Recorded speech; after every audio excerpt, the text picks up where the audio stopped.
விஜயகாந்த் தலைமை வகித்த கூட்டணி 2 இடங்களில் வென்றது. எதிர்க்கட்சி தலைவராக வலம் வந்த விஜயகாந்தே அடுத்த முதலமைச்சராக வருவார் என்று பேசும் அளவுக்கு வளர்ந்தார்.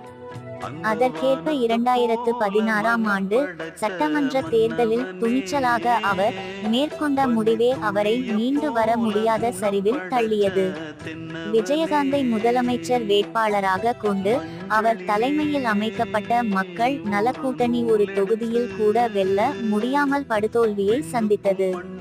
விஜயகாந்தும் தனது தொகுதியில் தோல்வியை தழுவினார்.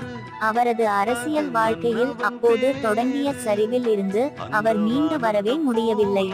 விஜயகாந்த் மீதான விமர்சனங்கள் சட்டப்பேரவையில் நாக்கை துருத்தியது. 2016ஆம் ஆண்டு சட்டமன்ற தேர்தலில் கூட்டணி குறித்த அறிவிப்பை வெளியிடாமல் நாட்களை கடத்தி திமுகவுடன் பேரம் பேசியது. கடைசி